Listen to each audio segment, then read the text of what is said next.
Since the October 7th attacks and the war on Gaza, there has been a rise in anti-Muslim and anti-Arab incidents affecting communities and citizens across the United States.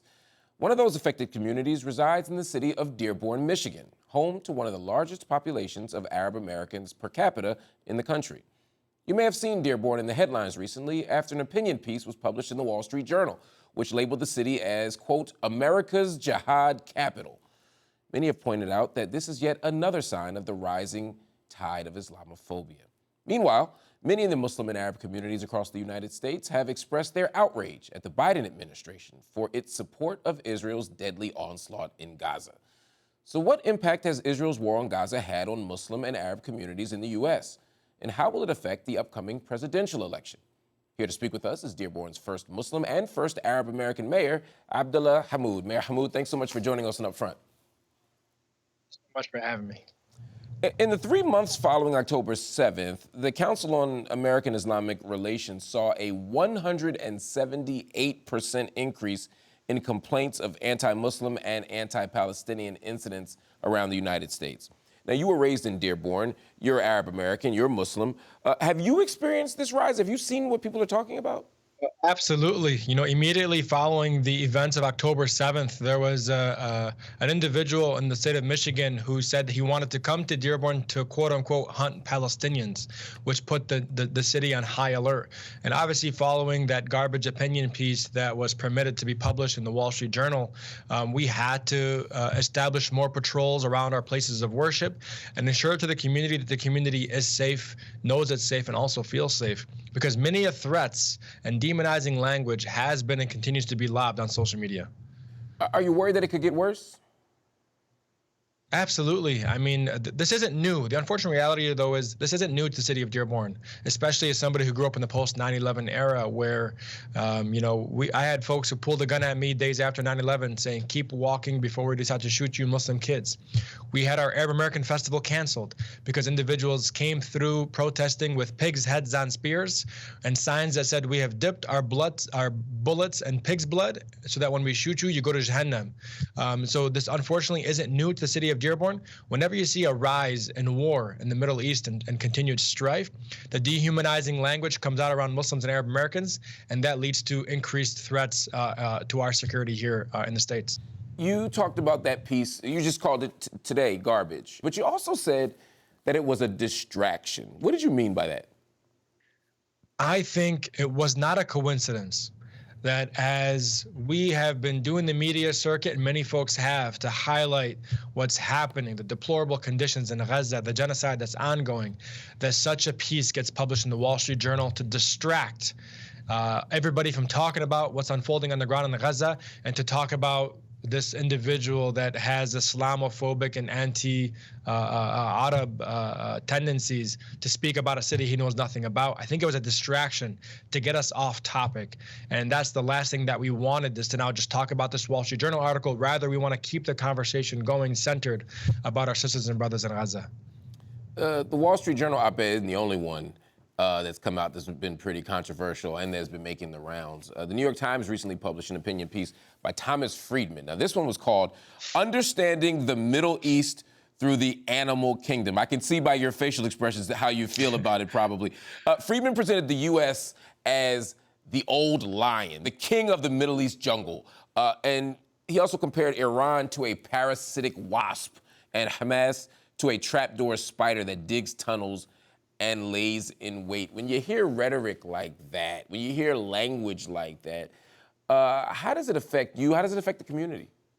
It sends the message that anti-Arab bigotry, that Islamophobia, that these are acceptable forms of hate.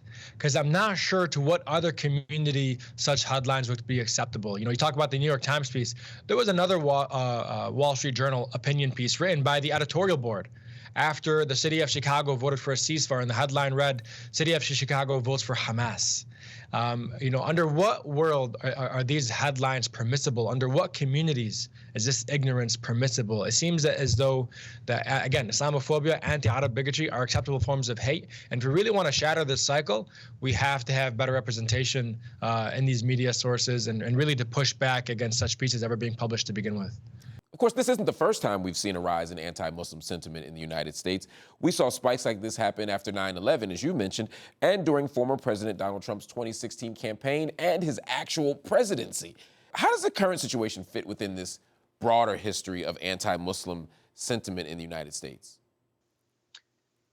The rhetoric that undoubtedly comes from the highest office in the world, the presidency, our White House, certainly influences and can create or dismantle the climate in which you see this Islamophobia on the climb.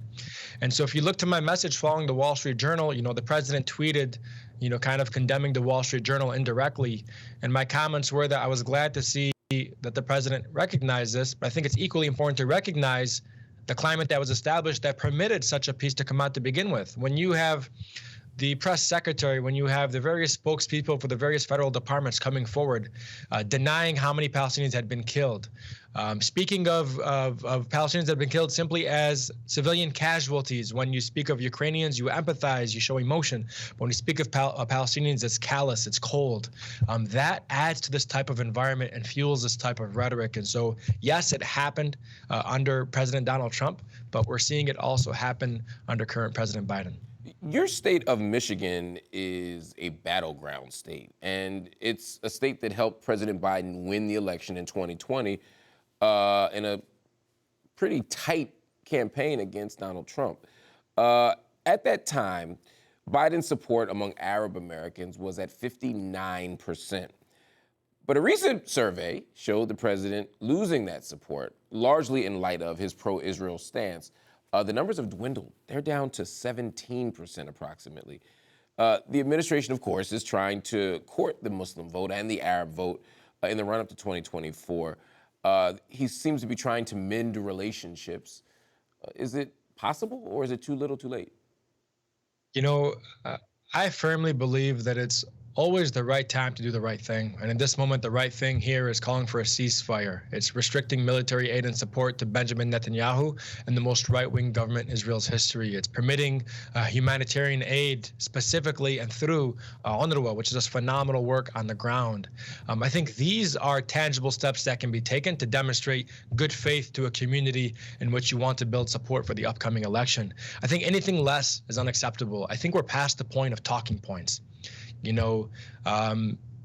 Donald Trump is a threat to American democracy. I recognize this. Many in the community recognize this in the upcoming election. And I think the question we have for President Biden is, what will he do to prevent the unraveling of this American democracy? And why is the alignment with Benjamin Netanyahu potentially worth sacrificing that democracy? If President Biden falls short of a ceasefire, do you imagine him getting the Arab American vote? There's many conversations happening across the city outside of even just contextualizing this in the form of, what's upcoming in the polls and the elections. For many in the community, calling for a ceasefire doesn't necessarily equate to support in the general election. Calling for a ceasefire is just a humane and decent thing to do, and that can establish a pathway to having conversation. And I think, it's a long conversation. Our community, the Arab community, the Muslim community is not a monolith. There are many issues that they are passionate about, and ceasefire is just one of them as it pertains to what's unfolding right now in Gaza. And so I don't know where the community will be come November, but what I can tell you right now is Michigan is unique. We're one of a few states that offers the ability for voters to check the box called uncommitted on our presidential primary ballots. And that is the pledge that I have made alongside now 40 elected officials across Southeast Michigan, Arab, non-Arab, Muslim, and non-Muslim, as well as the majority of the community, to vote for uncommitted come February 27th to demonstrate that no presidential candidate has actually earned our votes today. Some argue, though, that the stakes of a second Trump presidency are simply too high for people to refuse to vote for Biden. That a second Trump presidency would not only threaten democracy here in the United States, which you yourself said, but they would also be catastrophic for Palestinians. They would point out that during the first Trump presidency, he embraced the more extreme nationalist elements in Israel by recognizing Israel's sovereignty over disputed territories like the Golan Heights. He also recognized Jerusalem as Israel's capital. He cut all the funding to UNRWA. What do you make of people who say, look, we get the issue with Biden, but the stakes are just too high to do anything but vote for? I look to a resident that came to a council meeting when we passed the ceasefire resolution, in which he spoke to losing 80 loved ones. And then I have folks who tell me, well, it would have been worse under Trump. And I don't know how I convey that message to that resident. What would the president's message be to that resident? I do believe that Trump is a threat to American democracy. But what I would counter with is, we're not the ones running for the highest office in the world. President Biden is. And so the question should be placed back squarely in his lap.